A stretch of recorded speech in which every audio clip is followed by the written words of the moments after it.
Friends, मी long time back माझी पहिली recipe मला वाटतं पावभाजीची होती. त्याचा व्हॉल्यूम रेकॉर्ड झालेला नाही आहे, त्यामुळे मी परत रेकॉर्ड करते ही रेसिपी. सो आज पावभाजी करायची आहे. 1 स्टिक बटर घेतलेलं आहे, 4 टेबलस्पून असणार आहे टोटल. आणि नंतर फाईन चॉप केलेलं अनियन, ग्रीन पेपर म्हणजे कॅप्सिकम आणि टोमॅटो घेतलेला आहे. नंतर हिंग थोडा फोडणीमध्ये घालणार आहे आधी बटर गरम झाल्यावर. नंतर थोडं कोरिएंडर पावडर, क्युमिन पावडर आणि थोडासा घरातला गरम मसाला पिंचवाला घेतला आहे, कारण आपण पावभाजी मसाला वापरणार आहे. पण घरातला पिंच गरम मसाला घालते मी नेहमी. हळद आणि तिखट हे रसगुल्ला मिरची आणि आपलं रेग्युलर तिखट असं मिक्स करून घेतलेलं आहे, कारण रसगुल्ला हे कलर येण्यासाठी असतं आणि दुसरं तिखटपणा येण्यासाठी असं मिक्स करून घेतलं आहे. एव्हरेस्टचा पावभाजी मसाला आहे, जो मी 1 टेबलस्पून वापरणार आहे. आलं लसूण पेस्ट आहे, 1 इंच आलं आणि 4 क्लोव्ज ऑफ गार्लिक आहे, ते ठेचून घ्यायचं आहे. आणि माझी उरलेली स्टीम केलेली व्हेजिटेबल्स होते फ्रीझरमध्ये, ते आता मी वापरणार आहे.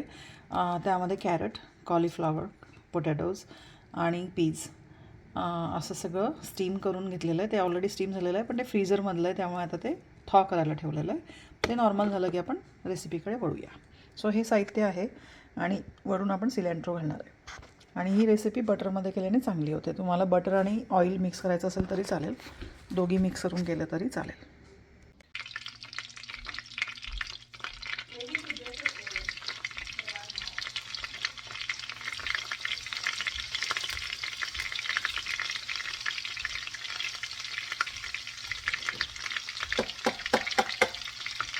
सूप पिलं का? आता बटर आणि ऑइल गरम झाल्यावर मी हिंग घातला, नंतर आलं लसणाची पेस्ट घातली आहे.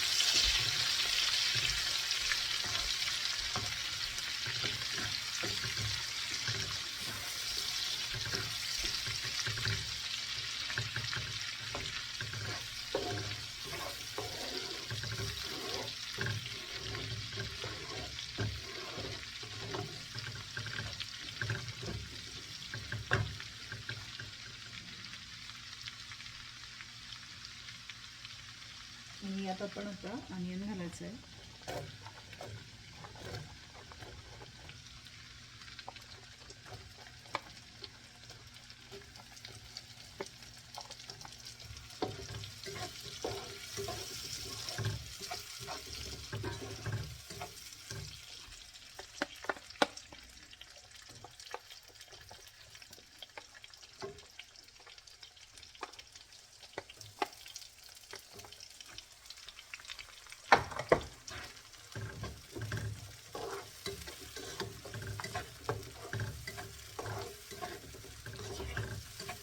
हा चांगला फ्राय करून घ्यायचा आहे.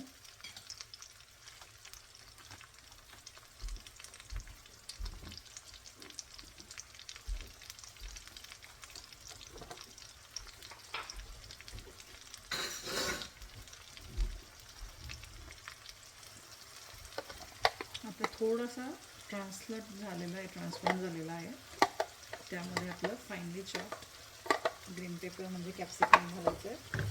आता अनियन आणि कॅप्सिकम हा बरोबर फ्राय करायचा आहे अनटिल इट कुक्स प्रॉपरली. तुम्हाला आठवत असेल जिंजर गार्लिकची पेस्ट करताना मी त्यामध्ये सॉल्ट घालते, त्यामुळे त्यात सॉल्ट आहे ऑलरेडी. कांदा फ्राय करताना जर सॉल्ट असेल तर कांदा हा लवकर फ्राय होतो आणि त्यातलं पाणी लवकर ड्राय व्हायला मदत होते. स्वतः फ्राय करायचं आहे. आपला थोडा फ्राय करून झालेला आहे बघा, बटर सगळं तेल सुटलेलं आहे. या सिच्युएशनमध्ये तुमचे मसाले सगळे घालायचे. रेड चिली पावडर, हळद, गरम मसाला, धणेजिरे पावडर आणि पावभाजी मसाला. मीडियम गॅसवर हा थोडा फ्राय करून घ्यायचा आहे. त्याला तेल सुटल्यानंतरच घालायचं आहे, कारण त्याला तेल सुटल्यानंतर त्या तेलामध्ये हा फ्राय होतो. जास्त वेळ फ्राय करायचं नाही आहे, कारण तिखट जळू शकतं. आता झालेलं आहे मिक्स चांगलं. आता टोमॅटो घालायचा आहे, जेणेकरून तो मसाला जळणार नाही टोमॅटोच्या पाण्यामुळे. तुम्हाला आठवत असेल भाजीच्या गाडीवर सुद्धा ते लोक असं टोमॅटो घालून मसाल्यामध्ये ठेचत असतात.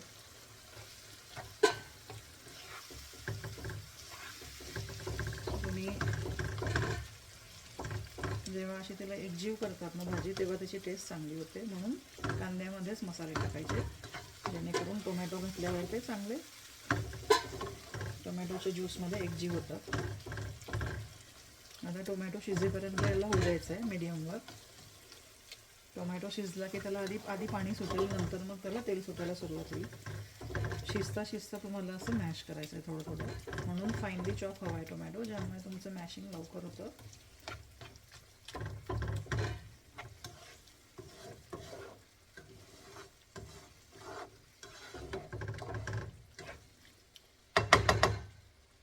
आता मीडियम गॅसवर टोमॅटो शिजू द्यायचा आहे.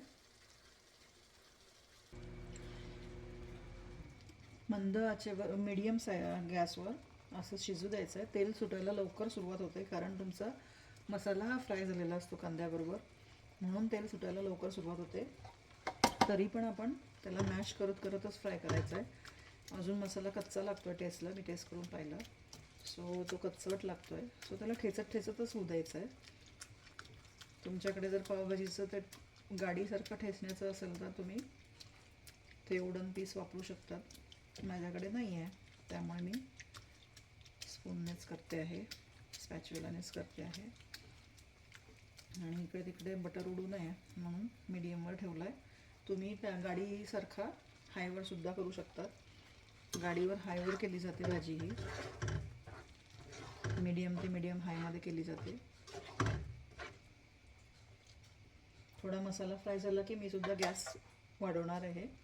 आणि हिंग टाकण्याची, हिंग मी कधी रेसिपीमध्ये पाहिलेला नाही आहे, पण मी हिंग घालते जेणेकरून तुम्ही पाव खातात, जो व्हाईट ब्रेड असतो, नंतर तुम्ही बटाटा घातलेला असतो, यामध्ये कॉलीफ्लॉवर घातलेला असतो, या गोष्टी गॅस करतात. त्यामुळे हिंग थोडंसं फोडणीमध्ये घालायचा, जेणेकरून टेस्टही चांगली येते आणि डायजेशनही होतं. 1 पिंच हिंगाने काही डिफरंट होत नाही टेस्ट, पण तुमचं डायजेशन चांगलं होतं. ह्या ज्या गोष्टी गॅस करतात त्या गोष्टींमुळे, हिंगामुळे त्या तुम्हाला पाचक ठरतं. हिंग हा पाचक असतो, त्यामुळे हिंग इज मस्ट.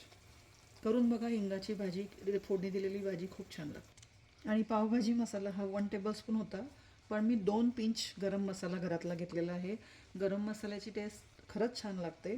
तुम्ही पावभाजी मसाल्याबरोबर गरम मसाल्याचे 2 पिंच नक्कीच ॲड करा. खूप गरम मसाला घालायचा नाही आहे, कारण पावभाजी मसाल्यामध्ये खूप छान टेस्ट असते, पण गरम मसाल्याची एक टेस्ट हवी. त्यामध्ये सुद्धा पाचक गोष्टी असतात, सिनॅमन म्हणा, ब्लॅक पेपर म्हणा, कार्डेमम म्हणा, किंवा क्लोव्ज म्हणा, त्याच्यामुळे पण डायजेशन होतं. त्यामुळे गरम मसाला इज मस्ट. तुम्ही करून बघा ही रेसिपी करून बघा, तुम्हाला खरंच आवडेल आणि टेस्टही चांगली होते. प्लस तुम्हाला नेक्स्ट डे किंवा त्या सेम डेला खाल्ल्यानंतरही तुम्हाला खूप हेवी फील होत नाही. कधी कधी तुम्ही पावभाजी खाल्ली की तुम्हाला हेवी फील होतं, पण ही पावभाजी खाल्ल्यानंतर तुम्हाला हेवी फील होणार नाही. करून बघा. आता मी गॅस थोडा मोठा केलेला आहे, कारण तेल सुटायला सुरुवात झाली आहे. आता यामध्ये तुम्ही नेहमी कुक केलेलं घालतात, मी फ्रीजरमध्ये ठेवलेलं होतं कुक करून, उरलेलं होतं मला लास्ट टाईमचं, ते हे मॅश करून ठेवलेलं आहे. कॉलीफ्लॉवर, कॅरट, पोटॅटो आणि पीस हे शिजवून मॅश करून ठेवलेले आहेत, ते आता मी घालणार आहे. फ्रीजरमध्ये असल्यामुळे त्यात थोडं पाणी पण सुटतं, पण ते पाणी आपल्याला आटवायचं आहे.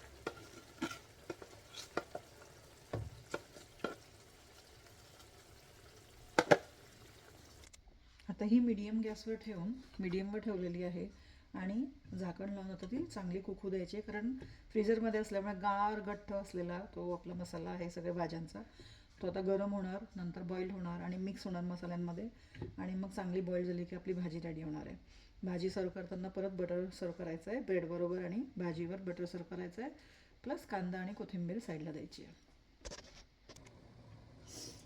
चेक करून घेऊया, बॉइलिंग यायला सुरुवात झालेली आहे.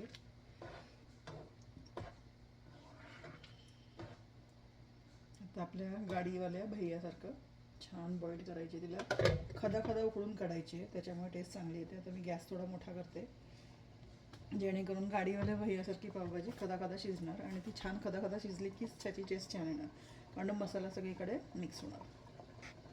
तर गॅस मी मोठा केला आहे, बॉइलिंग यायला सुरुवात झालेली आहे. आणि त्यातलं जे पाणी आहे फ्रीजरमध्ये असल्यामुळे, जे पाणी आहे ते पाणीसुद्धा ड्राय होणार, त्यामुळे भाजी एकजूटून होणार आणि छान टेस्ट येणार त्याची. हे बघा पाणी सुटलं आहे, कारण फ्रीझरमध्ये असल्यामुळे त्या भाज्यांना खूप आईस तयार होतो साईडला आणि पाणी तयार होतं. आणि थोडं आता टोमॅटोचंही पाणी सुटलेलं आहे, कारण जेणेकरून टोमॅटो आता पूर्ण एकजीव झाल्यामुळे टोमॅटोने पाणी सोडून दिलेलं आहे. आता हे ह्या सिच्युएशनमध्ये भाजी सोडायची नाही आहे, कारण पाणी वेगळं आणि भाजी वेगळी अशी होणार. त्यामुळे थोडं अजून हाय गॅसवर, मीडियम ते हाय गॅसवर फ्लेमवर चांगलं शिजवायचं आहे. ते इकडे तिकडे उडू नये म्हणून मी झाकण ठेवते. पण गाडीवाला भैया आपल्या गाडीवाला भैया झाकण ठेवत नाही, पण ते सगळं गॅसवर उडतं म्हणून मी झाकण ठेवते. तुम्हालाही गॅस खराब करायचा नसेल तर झाकण ठेवायचं, नाहीतर ते उडतं खूप. गाडीवाला भैयाचा मोठा तवा असतो, त्यातनं ते उडत नाही. पण हे उडू नये म्हणून झाकण ठेवलं आहे. आता थोड्या वेळाने ती भाजी झालेली असेल. रेसिपी आवडली असेल तर गीता US रसोईला लाईक करा, शेअर करा, सबस्क्राईब करा.